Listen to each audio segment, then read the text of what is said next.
Good morning kids. आज हम Hindi second नवीन पल्लव से पाठ 13 रेफ और पदेन के विषय में पढ़ेंगे।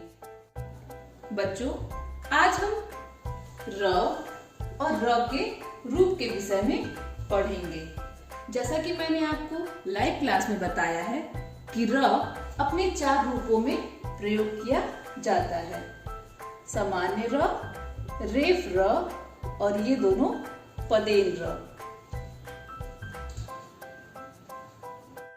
कभी कभी बच्चे यह गलतियां भी कर बैठते हैं कि कौन सा रूप किस जगह प्रयोग किया जाए या उनका उच्चारण किस प्रकार से किया जाए। क्या यह र के रूप हैं या र की मात्राएं हैं? इसमें भी बच्चों को बहुत कंफ्यूजन होता है। तो बच्चों, आज की क्लास में मैं आपको यह स्पष्ट करना चाहूंगी कि यह र की मात्राएं नहीं है बल्कि र के रूप हैं। बच्चों, आज हम जानेंगे कि ये र के 4 रूप क्या क्या हैं, इनका प्रयोग कहाँ किया जाता है और इसका उच्चारण किस प्रकार से होता है। बच्चों, सबसे पहले जो सामान्य रूप में र लिखा गया है, सबसे पहले मैं इसका ज्ञान कराऊंगी। यह र का पहला रूप है, जो र का सामान्य रूप है। सामान्य रूप कहने का तात्पर्य मेरा यह है कि यह स्वर सहित है। यहाँ पर स्वर सहित कहने का क्या तात्पर्य है? जब र स्वर के साथ होता है तो इसे हम क्या कहते हैं? स्वर सहित। अगर इसमें अ नहीं रहता है, ठीक है, अगर इसमें अ नहीं रहा यानी कि इस र में स्वर नहीं है तो इसे हम कहेंगे स्वर रहित। और जब ये स्वर रहित होता है तो ये र आधा र होता है और र के नीचे हलंत लगा करके इसे आधे र के रूप में लिखा जाता है।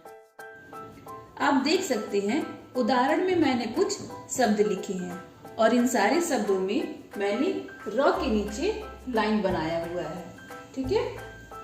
यहाँ पे पहला शब्द मैंने लिखा है रमेश। पहला शब्द मैंने लिखा है रमेश। रमेश में जो र है यह स्वर सहित है। क्या है? स्वर सहित है।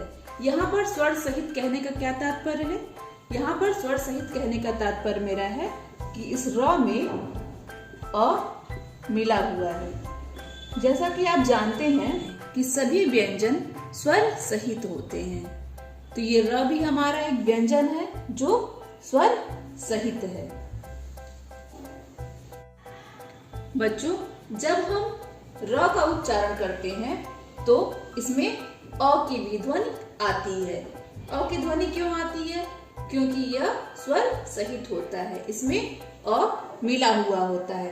तो जब भी आप बोलेंगे र, क, ख, तो सारे व्यंजन जितने भी व्यंजन हैं वो सारे स्वर सहित होते हैं और जब हम उनका उच्चारण करते हैं तो उसमें अ की भी ध्वनि आती है। तो जिन व्यंजनों में स्वर मिला होता है उसका उच्चारण करते समय उसमें अ की भी ध्वनि आती है। जिन व्यंजनों में अ नहीं मिला होता है, असमाहित नहीं होता है, उन व्यंजनों का उच्चारण करते समय अ की ध्वनि नहीं आती है। तो जिन व्यंजनों में अ मिला होता है उसको स्वर सहित कहते हैं और जिन व्यंजनों में अ नहीं समाहित होता है उसे स्वर रहित कहते हैं। बच्चों, जैसा कि आप उदाहरण में देख रहे हैं, मैंने पहला शब्द लिखा है रमेश। र में अ है, र में स। र जब हम बोल रहे हैं तो इसमें अ की भी ध्वनि आ रही है, तो यह स्वर सहित है, ठीक है। ये र का सामान्य रूप है। र का सामान्य रूप कब होगा? जब उसमें अ मिला होगा, यानी कि वह स्वर सहित होगा, तब वह र का सामान्य रूप होगा। तो एग्जाम्पल देखिए, उदाहरण देखिए, रमेश, रहीम, राम इत्यादि। आप अपनी तरफ से और भी उदाहरण ले सकते हैं, जैसे रमजान, रजत, रवि, ठीक है। इस तरह से आप और भी उदाहरण के द्वारा इस सामान्य र के सामान्य रूप को समझ सकते हैं। बच्चों, अब हम र के दूसरे रूप के बारे में पढ़ेंगे, जिसे हम रेफ के रूप में र का प्रयोग कह सकते हैं। बच्चों, अगर इसके हम आकार के विषय में देखें तो यह अंग्रेजी अक्षर के सी की तरह दिखाई देता है। बच्चों, यह हिंदी भाषा में शब्दों में किसी किसी अक्षर या वर्ण के ऊपर दिखाई देता है। बच्चों, अब हम जानेंगे कि इस रेफ का प्रयोग कहाँ करते हैं और इसका उच्चारण कैसे करते हैं। बच्चों, सबसे पहले आप यह जान लीजिए कि र के इस तरह के रूप को हम रेफ कहते हैं और र का यह रूप तब प्रयोग किया जाता है जब कोई शब्द लिखते समय हमें वर्ण के पहले स्वर रहित र का प्रयोग करना हो। स्वर रहित र अभी मैंने आपको बताया, उसमें अ की ध्वनि नहीं होगी। जब अ की ध्वनि नहीं होगी तो उसे हम स्वर रहित र कहेंगे। बच्चों, सामान्य रूप में आपने देखा कि इसमें स्वर सहित र का प्रयोग हो रहा है, लेकिन रेफ र में यहाँ पर स्वर नहीं होगा, ये स्वर रहित होता है। र के सामान्य रूप में स्वर सहित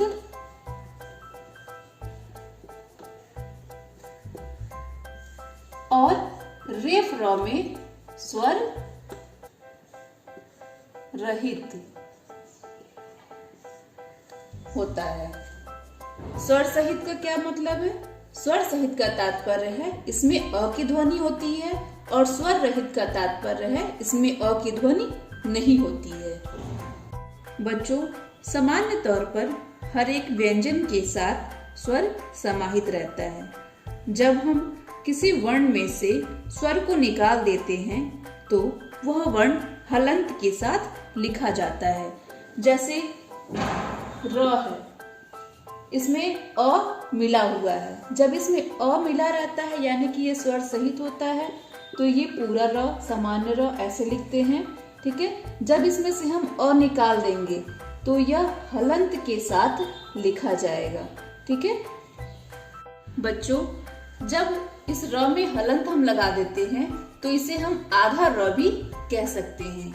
कुछ वर्णों में जब हम हलंत लगा करके नहीं लिखते हैं तो उसे हम आधा भी लिख सकते हैं। जैसे क को हलंत लगा करके भी लिख सकते हैं और आधा क ऐसे भी लिख सकते हैं। बच्चों, हर एक व्यंजन को स्वर रहित लिखने का अपना अपना तरीका है। बच्चों, यहाँ पर रेफ का प्रयोग करके मैंने कुछ उदाहरण दिए हैं। यहाँ पर बाईं तरफ जो मैंने लिखा है इसे मानक हिंदी में प्रयोग नहीं किया जा सकता है, यह अशुद्ध शब्द है। बच्चों, जब स्वर रहित र लिखा जाता है या स्वर के बिना र का प्रयोग किया जाता है किसी शब्द के बीच में, तब उसका उच्चारण करते समय हम इस बात का ध्यान रखेंगे कि उसे पूरे या सामान्य र की तरह नहीं बोलेंगे।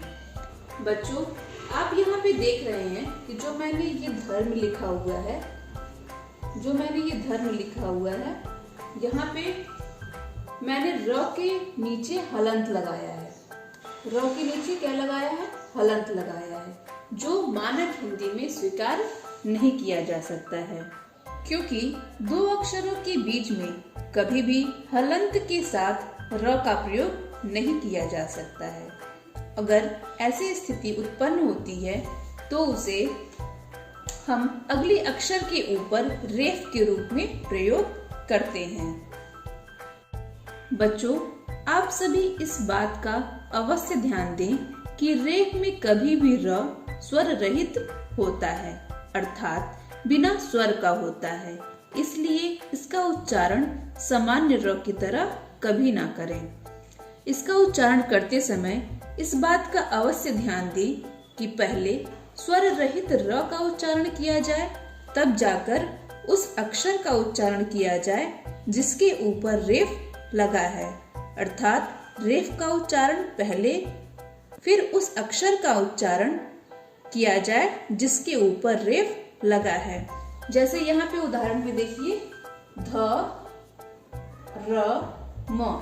तो इसको जब हम सही पढ़ेंगे तो पहले ध, फिर इस रेफ का उच्चारण करेंगे, फिर उस अक्षर का उच्चारण करेंगे, उस वर्ण का उच्चारण करेंगे जिसपे ये लगा है। तो हम पढ़ेंगे इसको कैसे, इसका उच्चारण कैसे करेंगे, धर्म, धर्म।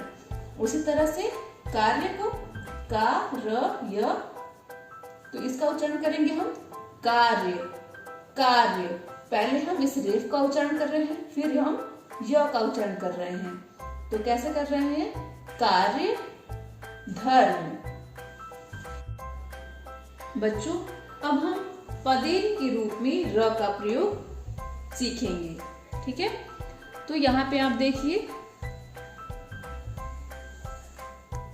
ये जो तिरछी लाइन बनी हुई है, ये और उल्टे वी की तरह, ये दोनों ही र के पदेन रूप कहलाते हैं।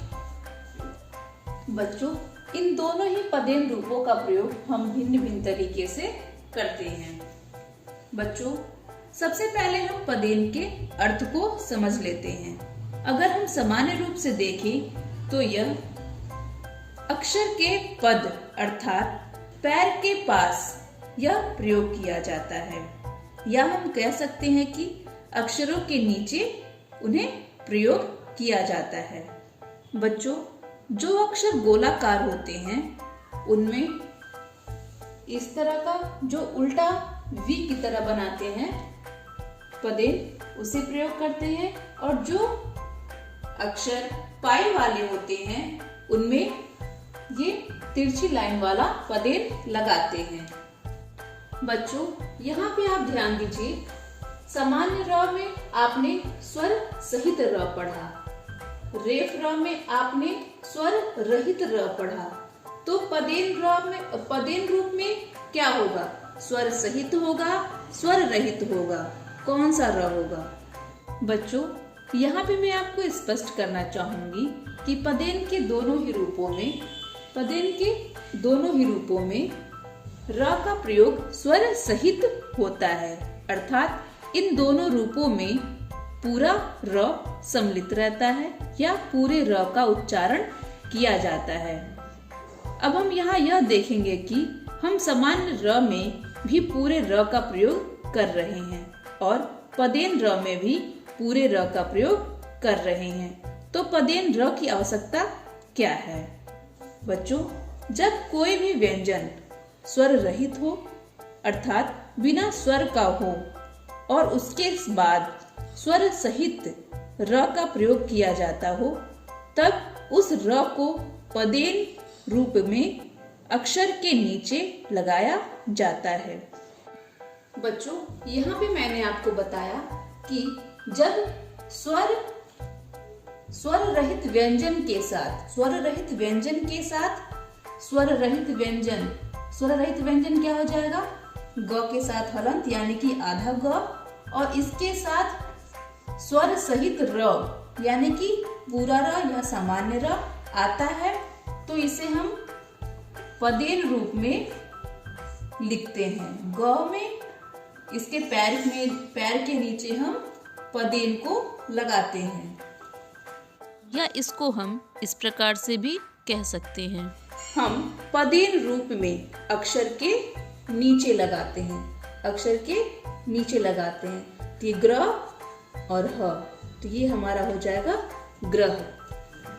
बच्चों यहाँ पर ध्यान देने वाली बात यह है कि पाई वाले व्यंजनों के साथ इस पदेन रूप का प्रयोग करते हैं। अब पाई वाले व्यंजन कौन कौन से हैं जिसमें पाई बना हो, ठीक है। जैसे हो गया हमारा क, ख, ग, घ, इन सभी में पाई आ रहा है ना, ये लाइन, ये इन सभी व्यंजनों के साथ हम पदेन का ये रूप प्रयोग करेंगे, ठीक है। और गोलाकार वाले व्यंजनों के साथ हम पदेन के इस रूप का प्रयोग करेंगे जो हम उल्टे वी की तरह लिखते हैं। गोलाकार वाले व्यंजन कौन कौन से हैं, ट, ड, मूलतः ये दोनों गोलाकार वाले व्यंजन हैं। इसके साथ हम ऐसे पदेन रूप को लगा करके हम शब्द बनाते हैं। जैसे यहाँ पे मैंने एग्जाम्पल दिया है, उदाहरण दिया है आपको, ट्रक, ड्रम। अब एक बात और बचती है आपका द। ये ना ही पाई वाला है और ना ही पूर्णतः गोलाकार है, तो इस वाले व्यंजन के साथ हम ये वाला रूप प्रयोग करेंगे। ठीक है, इसको ऐसे लगा करके यहाँ पे हम द्रव्य या द्रव शब्द बनाते हैं। बच्चों, मैं आशा करती हूँ आपको र के सभी रूप अच्छे से समझ में आ गए होंगे, और मैं ये भी आशा करती हूँ कि आप इसका अच्छे से अभ्यास करेंगे। धन्यवाद।